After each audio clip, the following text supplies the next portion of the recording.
I still remember the sound of the glass tapping the microphone. It echoed across the room, sharp and clear, like a signal that the night was about to turn into a memory I'd never escape. The music stopped. Everyone turned toward my parents, standing near the fireplace, faces glowing with pride. My mother raised her glass and smiled at my sister, Emma, the perfect daughter, the one who always gave them reasons to be proud. "To our star," she said, "to the daughter who made us proud again." The crowd clapped, laughing, cheering. Then she added, almost casually, "We wish she was our only child." The words hung there, light and cruel, wrapped in the sound of glass touching glass. For a moment, I thought I heard wrong. But the room went quiet enough to confirm that I hadn't. My aunt's smile faltered. Someone coughed. My father chuckled awkwardly and muttered, "Oh, don't take it so seriously." But the damage was already done. I could feel every pair of eyes on me, some pitying, some pretending not to notice. My sister froze, her smile trembling before she looked away. I laughed, or something that sounded like it. It wasn't real, just a reflex, like covering a wound before the blood shows. I raised my glass too, pretending the words hadn't just split me open in front of everyone I knew. The champagne burned going down, bitter and sharp. It tasted like humiliation. For the rest of the night, I played my part, the quiet one, the understanding daughter, the shadow that didn't complain.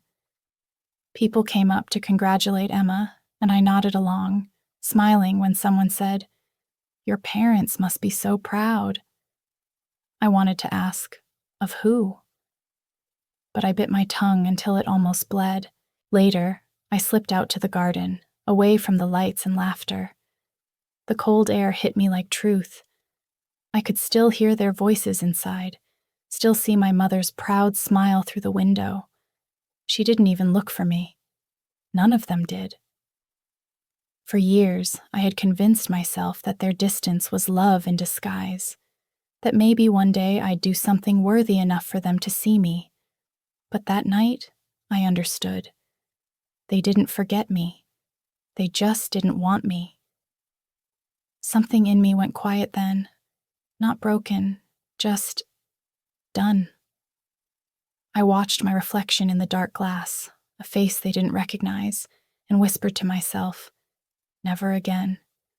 Because that night, under the laughter of people who didn't know the truth, I made a promise. I wouldn't stay invisible anymore. And I meant it. When I was a child, love in our house wasn't something you felt. It was something you earned, and I never quite managed to. My sister, Emma, was the definition of pride. Straight-A student, debate champion, scholarship winner. Her picture hung on every wall. Her name floated in every conversation. When people came over, my parents would walk them through the house like it was a museum of her achievements, and I was just there. The quiet one who drew in the corner, the one they described with polite smiles as artistic. Creative, they called me, but I learned that was their code for unreliable. When I tried to show them my work, sketches I'd spent hours perfecting, they'd glance, nod, and move on. Once I won a local art contest, and my mother didn't even remember to come. My father sent a text that said, "Good job. No punctuation, no pride." I kept that message for years, as proof that he at least noticed.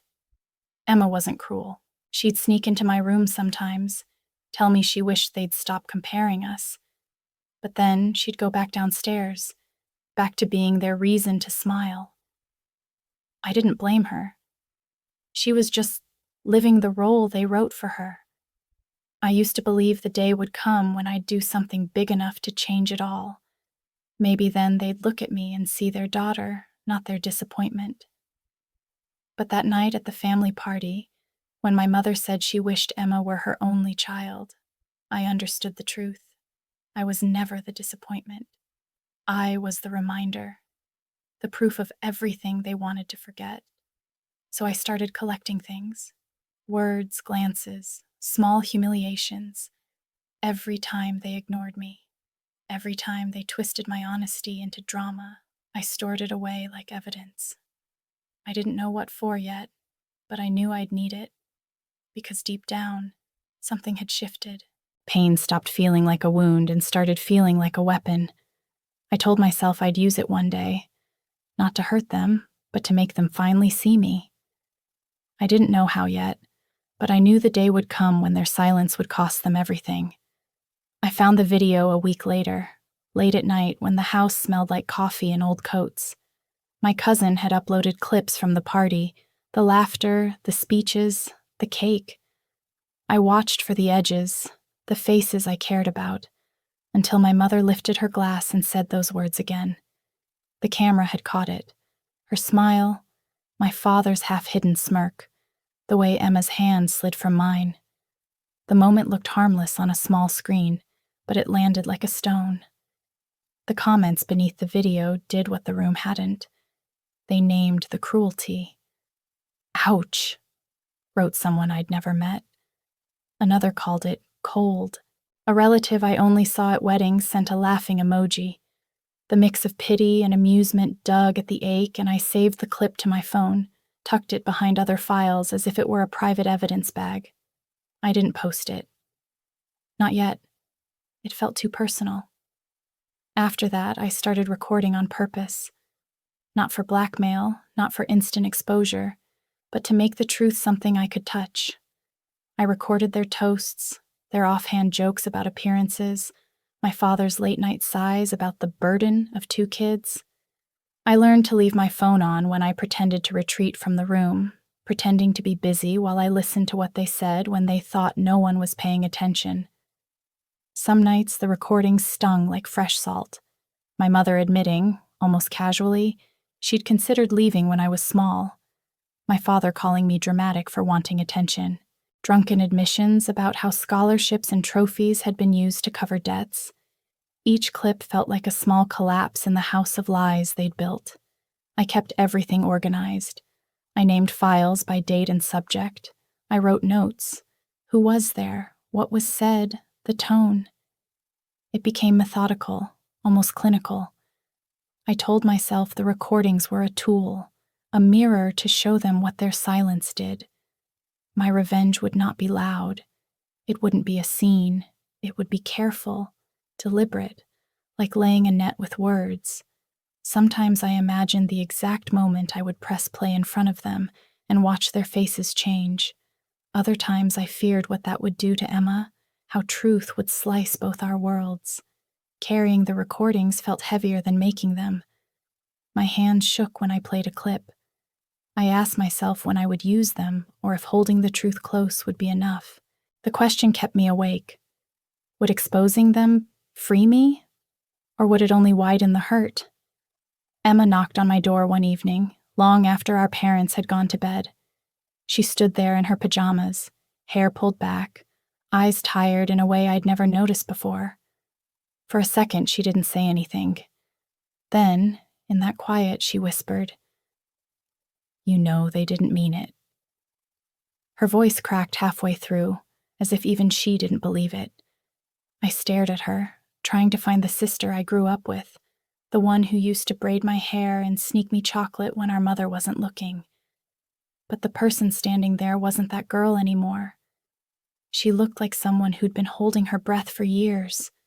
I didn't respond. I didn't need to. She kept talking, words tumbling out like she was trying to convince both of us. They just say things they don't mean.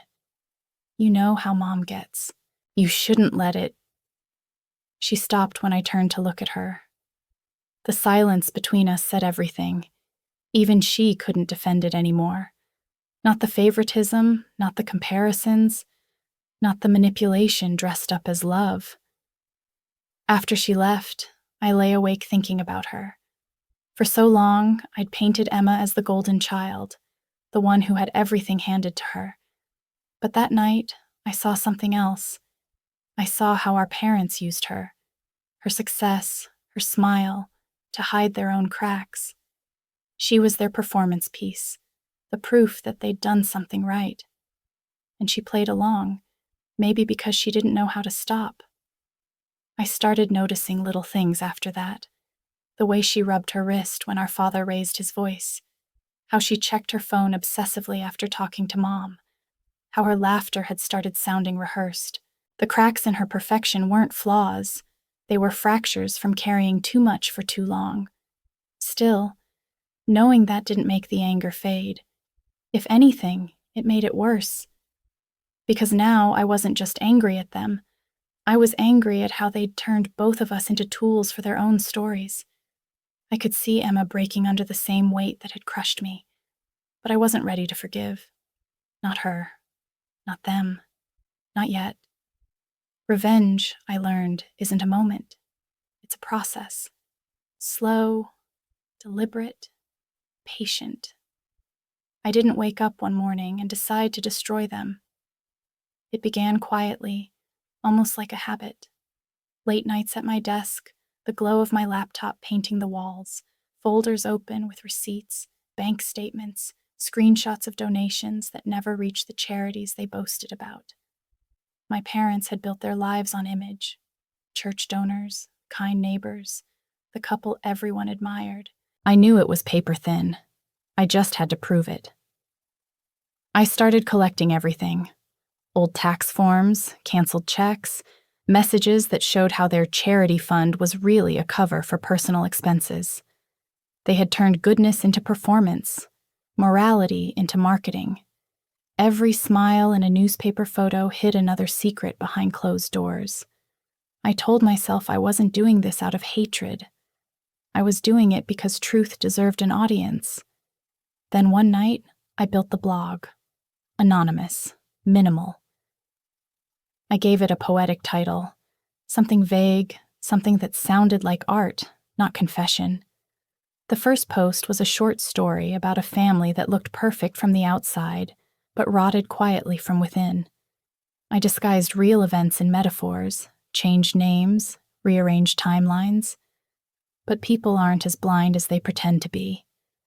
Within a week, comments started appearing. Is this about the Mitchells? Sounds familiar. Whoever wrote this knows too much. I didn't confirm or deny anything. I just kept writing. Each story revealed a little more. A new lie, a new fracture in their spotless image. The town that once admired them began whispering. Invitations to church luncheons stopped. My father started checking his phone during dinner, his jaw tight. My mother looked at neighbors differently, trying to read their expressions. They knew something was shifting, but they couldn't find the source. And for the first time in my life, I felt power. Real, intoxicating power. The kind they had always wielded so carelessly, now turned against them in silence. But the feeling came with something else, a heaviness, a question I couldn't shake. Was I becoming what I hated? They used people's love to build their image. I was using their shame to build my justice. The line between right and cruel blurred a little more each night, and I couldn't tell if I was setting them up or setting myself on fire. It was almost midnight when I found it. I'd been combing through old files on my father's hard drive, a mix of boredom and obsession driving me deeper into the folders he thought no one would ever open. Most of it was routine. Financial reports, donation receipts, scanned letters to local councils. But then I saw one file buried 3 layers deep, labeled simply board letter. I clicked it open, and my stomach dropped. It was addressed to the hospital board, dated nearly 8 years ago. My father's handwriting filled the scanned page, elegant but trembling. The letter explained away a discrepancy involving a scholarship fund, Emma's scholarship fund, the one that had paid for her private school and her early internships. The donor, according to the letter, had been under investigation for misusing hospital charity money. My father had promised to keep the matter quiet. Attached was a forged signature from a board member, the same name repeated on Emma's acceptance documents. I sat there frozen, the screen light flickering across my hands. For years, I had believed Emma earned everything. Every plaque on her wall, every glowing headline, every moment they held her up as proof that our family was flawless. And maybe she had worked for it, but the foundation beneath her success was built on fraud and favors. My parents had protected her image the way they'd neglected mine. For a long moment, I didn't know what to do. I wanted to close the laptop, delete the file, protect her from the fallout I knew would come if this ever saw light. But then, as if on cue, the sound of their voices echoed in my head, my mother's laugh at that party, the cruel wish she'd made in front of everyone. I could still see my father's smirk as he nodded along. The anger came back, slow and sharp. Maybe it wasn't enough for them to lose the world's admiration. Maybe they needed to watch it collapse from within, piece by piece. I saved the letter in a separate folder, marked only with the date. My hands were shaking as I shut the laptop. The perfect family they'd built was already cracking. All I had to do now was let the truth slip through the seams. I told myself it wasn't revenge anymore. It was revelation, a story that deserved to be told. I spent nights rewriting the truth, shaping it into fiction, or something close enough to pass. The characters had different names, different faces, but the bones were real. The forged letter became a plot device, the fake donations, a family secret. I changed small details, enough to make people question but never confirm. When I finally hit upload, I felt something inside me shift, a quiet rush, like exhaling after holding my breath for years. The story spread faster than I expected. Comments poured in, theories stacking up beneath each post. Some called it genius. Others called it disturbing. And then, one local news outlet ran a segment titled, "Anonymous Blogger Exposes Small-Town Corruption." They didn't name names, but they didn't have to. The clues were all there.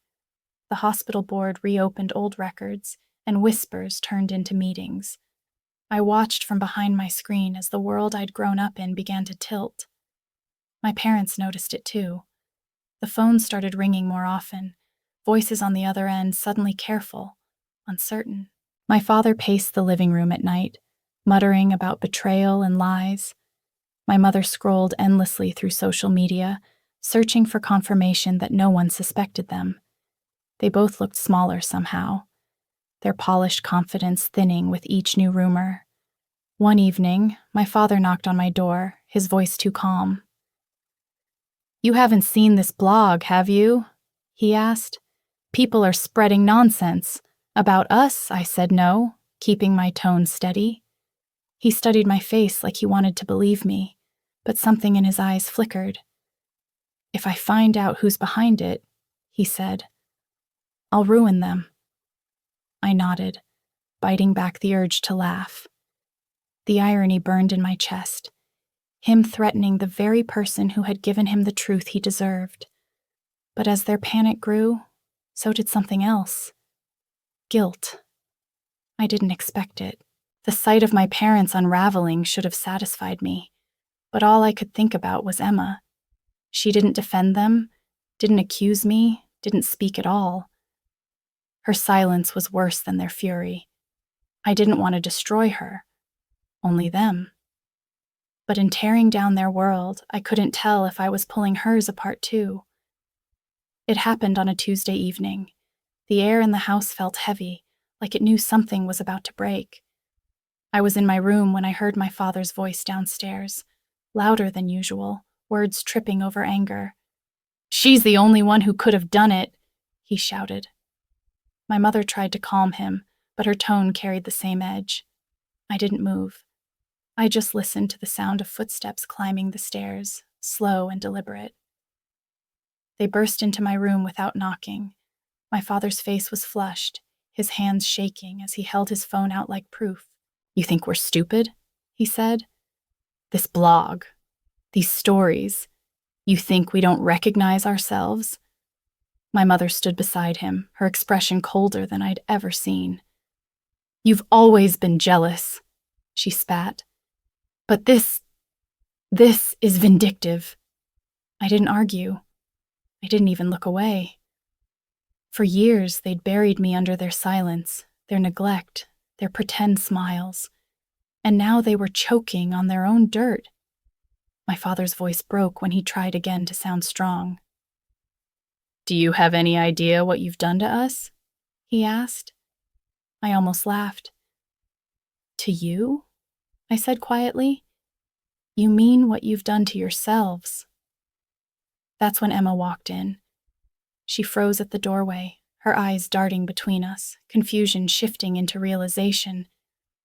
Wait, she whispered. Is it true? My mother turned on her instantly. Stay out of this, Emma. You wouldn't understand. But Emma didn't move. No, she said, louder this time. I think I finally do. The tension snapped. My mother's hand struck before I even saw it move. The sound of the slap echoed through the room, sharp and final. Emma staggered back, eyes wide, tears pooling but not falling. My father tried to grab my mother's wrist, shouting her name, but she pushed him away. Everything erupted.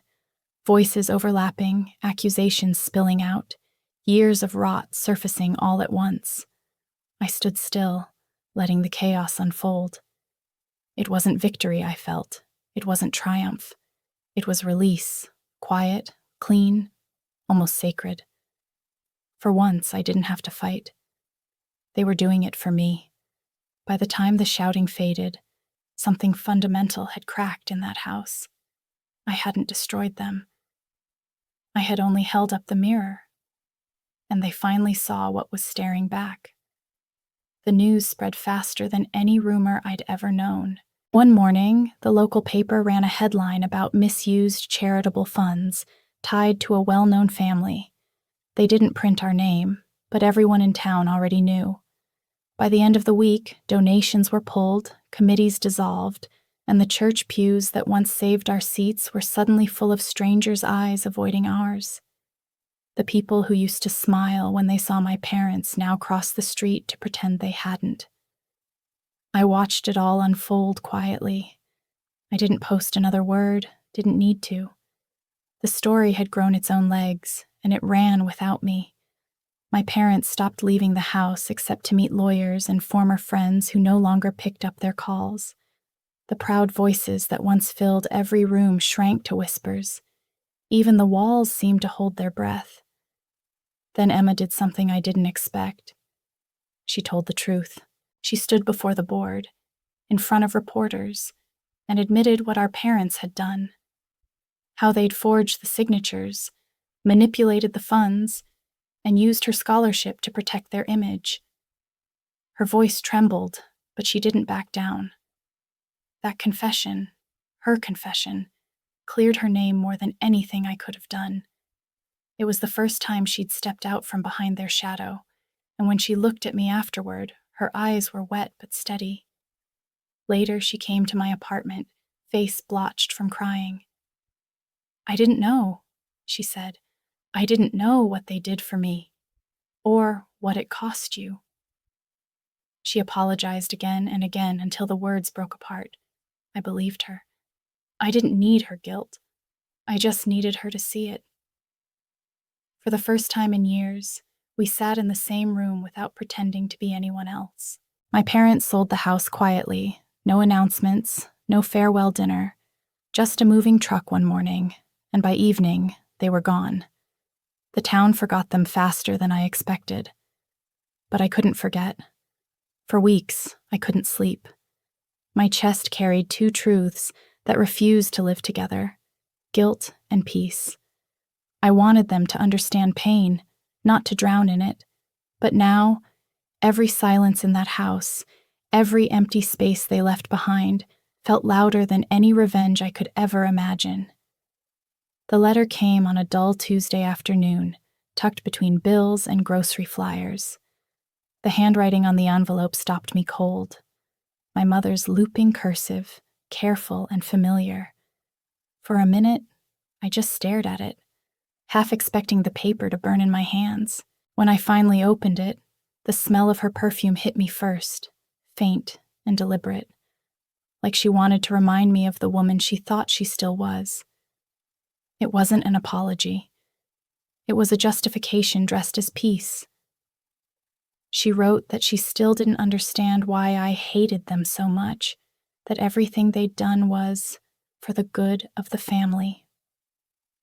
The line that stung most was near the end. Family is family, no matter what, as if blood was supposed to erase years of silence, humiliation, and cruelty, as if love could be forced back into existence just because she said it should. I read it twice, then folded it neatly and slid it back into the envelope. I didn't cry. I didn't even feel anger, just a kind of quiet clarity, the understanding that she would never see what she'd done, because admitting it would mean shattering the world she lived in, and I had no interest in rebuilding it for her. That night, I turned on my microphone, the same one I'd used years ago for my art projects, now repurposed for something new, a podcast. I recorded a full episode, the story of a family that looked perfect but wasn't. I changed the names, blurred the voices, but the truth was there in every word. I talked about invisible children, the kind who grow up learning to whisper their pain, about how silence can turn into something dangerous. Not violence, but awareness. When I uploaded it, I didn't expect much, but within days, messages flooded in. People from all over shared stories of their own. Parents who never saw them, siblings who got everything, families that loved in conditions. It was overwhelming and healing all at once. I realized then my revenge had changed shape. It wasn't about punishing anymore. It was about telling the truth out loud, so no one else would feel erased the way I once did. A year can change everything. When the invitation came, written in Emma's handwriting, I hesitated before opening it. It wasn't a holiday dinner or a charity event this time. It was just a simple note. Come if you want. No speeches, just peace. She was hosting a small gathering at her apartment. Friends, colleagues, a few faces I recognized from her new life. No parents, no pretense. When I arrived, the place glowed softly with candlelight and music that didn't try too hard. Emma greeted me at the door with a quiet smile, the kind that said thank you for still showing up. It had been months since we'd really talked. She looked different now, lighter somehow, as if confession had unclenched something in her. There were no trophies on the shelves, no photographs proving anything, just books, plants, and laughter that didn't sound rehearsed. For a while, I stood near the kitchen, sipping a drink, watching people who didn't know our story move through the room freely. No comparisons, no expectations, just living. It was strange how foreign that kind of peace felt. Then Emma tapped her glass gently. The chatter faded. I'm not good at speeches anymore, she said, smiling at the crowd. But I do want to make a toast. She turned her gaze toward me. To those who were never chosen, she said softly, may we choose ourselves. The words landed like warmth spreading through cold air. Everyone clapped, laughing, raising their glasses, but I couldn't. My throat tightened. My chest felt full. Not from sadness, from recognition. From the quiet understanding that for the first time in our lives, we were standing on equal ground. She wasn't the golden child anymore, and I wasn't the forgotten one. We were just two women who had survived the same storm and finally stopped pretending it was sunshine. Later that night, when the guests had gone and the candles burned low, Emma hugged me at the door. You did what you had to, she whispered. And so did I. I nodded. There was nothing left to explain. When I got home, I opened my laptop one last time. The blog was still there, frozen in time. I hovered over the delete button, then pressed it without hesitation. Some stories exist to end others. Mine had done its work. And for the first time, I didn't need the evidence. just the freedom to move on. I live quietly now. The days move slower, softer. I wake up early, make coffee, and write by the window where the light feels clean again. There's no rush to prove anything, no need to explain who I am or where I came from. I work on small projects, tell stories for people who don't have the words for their own. Sometimes, strangers write to me, thanking me for helping them see their pain differently. They don't know who I really am, and I like it that way. I don't want recognition anymore. Just truth, told gently. Every now and then, I stumble across my parents' names online. An old article, a faded charity mention, a headline about former philanthropists under investigation. Their legacy exists only in fragments now, rewritten, reinterpreted, remembered not for perfection, but for the lie that held it together. I don't flinch when I see it.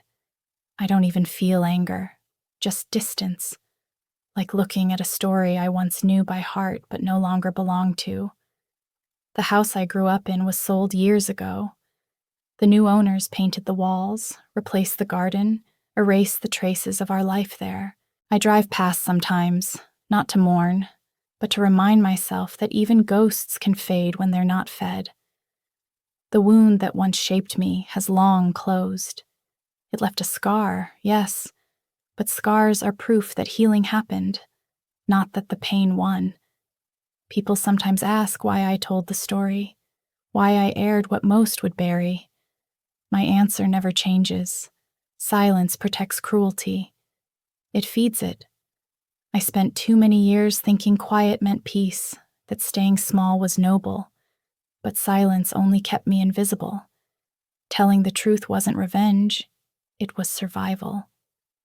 And somewhere in that process, I found something I hadn't expected. Forgiveness.